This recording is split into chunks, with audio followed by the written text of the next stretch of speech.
He hasn't coached a game yet, but some think that Buster Faulkner is already a top 2 offensive coordinator in the SEC.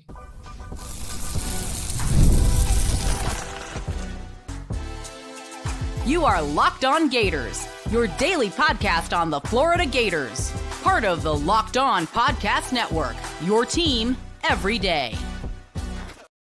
Hello and welcome back to another episode of Locked On Gators, part of the Locked On Podcast Network, your team every day. Thanks for making Locked On Gators your first listen of the day every day. We are available daily and free, whether it's in the podcast and on YouTube. As always, I am Brandon Olsen, and we are looking here at Athlon Stephen Lassan with Athlon on that SEC podcast with Michael Bratton. Did offensive coordinator rankings. He also did defensive coordinator rankings, but I wanted to talk about the offensive coordinator ones because they were interesting, right? And so before we even talk about my thoughts on them, first up, Ryan Grubb at Alabama is the top offensive coordinator in the SEC. Buster Faulkner, and there's little sections there where Ryan Grubb says he's better than the stat sheet showed last year. Buster Faulkner is number 2, and it says you won't fall asleep watching Florida's offense anymore. Mike Bobo is number 3. It says the last 3 years, Georgia is 2nd, 5th, and 6th in SEC scoring. Number 4 is Tim Beck, and that is also where the little quotes end. So number 4 is Tim Beck. Number 5 is Charlie Weiss Jr. Number 6 is a combination. It's the only combination actually on this list of Kyle Flood and AJ Miley. I think that's how it's pronounced. Number 7 at Texas. Number 7 is Kendall Briles at South Carolina. Number 8 is Joey Halsey at Tennessee. Number 9 is Philip Montgomery at Mississippi State. Number 10 is Ben Arbuckle with Oklahoma. Number 11 is Tim Cramsey with Arkansas. Number 12 is John David Baker at Ole Miss. Number 13 is Chip Lindsey at Missouri. Number 14 is Joel Gordon at Auburn. Number 15 is Holman Wiggins at Texas A&M. And number 16 is Joe Sloan at Kentucky.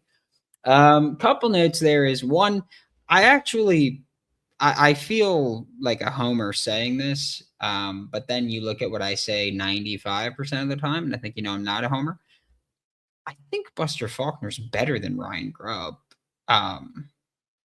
And that's not even for me to be like, oh yeah, Buster's the best. Like, I think Charlie Weiss should be higher. I think Mike Bobo is better than people give him credit for. I think Tim Beck is better than people give him credit for. But Ryan Grubb is someone that I think earlier in his career, and by that I do mean like when he was with Kalen DeBoer at Washington, was lighting up the scoreboard, going absolutely berserk and setting up everybody for success, right? Michael Penix Jr. is just dominated. But Ryan Grubb Jr., when Kalen DeBoer got I don't know why I called him Junior. When Kalen DeBoer took the job with Alabama, Ryan Grubb went to the Seattle Seahawks to be their offensive coordinator. And then last year was his first year at Alabama. And the offense at Alabama was not great, right? They could throw the ball really well, but their rushing attack was terrible, right? Like how often, if you've been in Twitter Spaces, or if you've been on Twitter or Reddit or whatever the hell you're getting your content from, and wherever you're discussing with people online, how many times do we hear, "Oh, Alabama's run game sucks," right? Alabama's run game sucks. And yeah, like you can talk about how that was partially due to offensive line, whatever it is. Either way, you can't tell me, hey, half of the offense sucks, but you're a stellar job. You're doing a stellar job, buddy. Like even when Dan Mullen was calling plays for that, what was it, 2020 Florida offense, where everybody was like, give Dameon Pierce the ball more, run the ball more. That wasn't, oh, this part of the offense sucks. That was, he's not doing this enough. With Alabama last year, it was, oh, this part of the offense sucks. So I'm not saying, oh yeah, Buster Faulkner is the best offensive coordinator in the SEC. But I am saying if you think Ryan Grubb is the best and Buster Faulkner is the second, then Buster Faulkner is the first in that case. All right? I think Buster Faulkner is one of the best offensive coordinators in the country. We spoke about this a couple of years ago. We spoke about this last year. We spoke about this offseason. I think Buster Faulkner's a hell of an offensive coordinator. I do. And look, you can have a conversation about all the recruiting that needs to go on and all that stuff. Absolutely, to have the personnel to do it.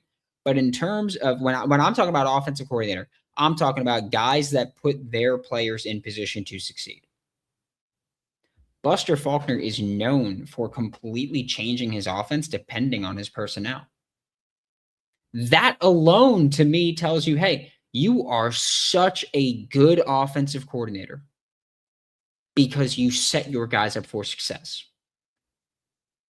That's why I think Tim Beck should be higher. He's 4th. I think he should be higher.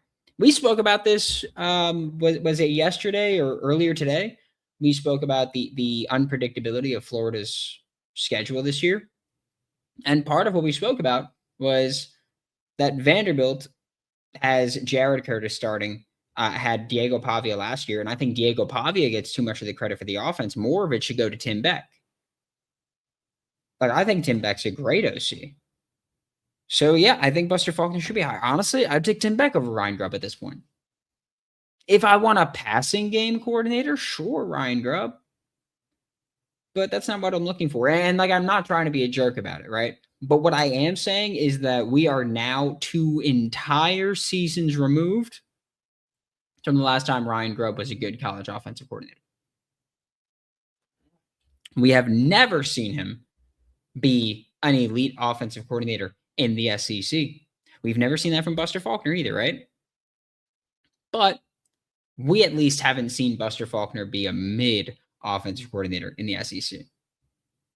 I don't know, man. I do think that you could say, like this says Ryan Grubb, he's better than the stat sheet showed last year. That's cool, but the film told me that your run game was incompetent. And I'm not saying that, again, it could be offensive line, it could be the running back's vision, it could be anything. There are ways to have a creative run game and try to scheme around some of those issues, and Alabama didn't. That, to me, is a coaching issue. That's it. And for Mike Bobo, I know there's a bunch of people that talk about, the screens being boring and all that. That backside screen works. It works. It could be boring for you. Me personally, I don't care if an offense is that boring if you're putting up points, because scoring touchdowns is really fun, right? And so I don't really care if your offense isn't, this insanely exciting thing, right? If you're throwing screens to Zachariah Branch all day, I don't care, because he's putting up damn near 1,000 yards and you're scoring. How am I going to hate on that other than you're doing it for Georgia? Then it's really easy to hate on. But Mike Bobo at 3, I know that there were plenty of people complaining about it. I disagree, right? We're going to talk about some of these other rankings that I disagree with when we get back with Locked On Gators. The biggest stage in world soccer is here, and every match feels like it has the potential for a memorable moment. One goal can completely change the energy of a game, shift momentum, and alter the outcome in an instant. That's what makes tournament soccer so exciting, from the opening whistle to the final kick. Now, FanDuel is giving fans another reason to stay locked into every match with every goal pays. Bet on the match and get bonus bets for every goal scored in that match. More goals means more bonus bets. All you have to do is turn on your token. And by the way, if you're watching this when it drops, you've still got a couple of hours before the USA plays Bosnia. And I'm just going to say this again, like I said yesterday. You ever been in Bosnia, son? Come on. I'm just saying, from the opening whistle to the final kick, let there be goals on FanDuel. Visit FanDuel.com to get started now. Thanks to everybody. Locked On Gators, your first listen of the day, every day. We are available daily and free, every single podcast and on YouTube. And I am Brandon Olsen. Duh. I'm going to throw this out there. It's on Michael W. Bratton's Twitter, X, whatever you want to call it, SEC Mike's. They posted defensive coordinator rankings, and for some reason, all of the defensive coordinators with defensive-minded head coaches had a slash to combine the two of them, but none of that for offense, and that's really weird. It made no sense to me. Why is Charlie Weiss Jr. number 5, and you don't put Kiffin and Weiss, but for I don't even. I'm trying to think. For Oklahoma, you put Venables, and I'm blanking on the DC's name, but you put that slash, right? But not for offense. Joe Sloan is number 16, which, by the way, this is set up where 11 through 16 are just, are you an offensive coordinator we haven't seen call plays in the SEC other than Buster Faulkner and Kendall Briles? Everybody else is that. Because 11 through 16, Arkansas, new coaching staff. Ole Miss, John David Baker was at Ole Miss under Lane Kiffin, went to East Carolina to be a play calling OC, and is now back to replace Lane Kiffin. Missouri has Chip Lindsey. I think he's overrated. Auburn has Joel Gordon for some reason instead of Alex Golesh, but defense has all the guys. It's weird. Texas A&M has Holman Wiggins. No idea what we're going to get from Holman Wiggins, right? I do think that with Texas A&M, year one under Holman Wiggins, if it isn't a great year, is going to look worse than it actually is. Like if you have a good or all right year one's going to look worse because you're replacing Colin Klein. Personally, I think Colin Klein is another guy that is one of the top offensive coordinators in the country. I love his offense. He's a guy that we spoke about, right? And I was like, hey, look, if you're going to go get an OC, go get Colin Klein if you can get him. Now he's a head coach. Happens. Number 16, Joe Sloan, Kentucky. I don't know why you're not Will Stein and Joe Sloan for Kentucky if you're Venables and Bates for Oklahoma, Elko and Hemphill for Texas A&M, Golding and Brown for Ole Miss. That just doesn't make sense for me. If you're that on the defense, why are you not that on the offense? The only one on offense is genuine co-OCs in Kyle Flood and AJ Miley from Texas. Joey Hasley is someone that we spoke about with Florida as a name that was like floating around kind of as a rumor for Florida that they might target. And that was a guy that I was like, I'm good on. Thank you. I do not want that offense. And if we're hiring you to be like to call a different offense, I don't want to do that either because you're not qualified at that point. That's just what it is. It's not to be a shot. It's just if you run a veer and shoot, Briles spread, wide choice, whatever you want to call it, and you get hired to do something differently, why am I going to assume you can do that? Because I'm not, right? Ben Arbuckle at number 10 is about 6 spots too high, so he should be 16. Not actually, but I've been very open about this. I'm not a fan of Ben Arbuckle. I'm just not. You'll hear me talk about it a little bit tomorrow with Jay Smith from Locked On Sooners, but I'm not a fan of Ben Arbuckle. I do not think that he puts his guys in position to succeed. I think he creates big explosive plays, but I don't like his run game. I don't like his run scheme. I don't like his underneath passing game. I think he's just take it up top and that's it, right? Kendall Briles with South Carolina, hell no. Nope, not a fan of his either. Haven't been a fan of his pretty much since he became a play caller. I don't get the allure there. I don't know why people think that's going to fix Lenora Sellers. All right, and Lenora Sellers does need to be fixed because the coaching staff broke him. That's that.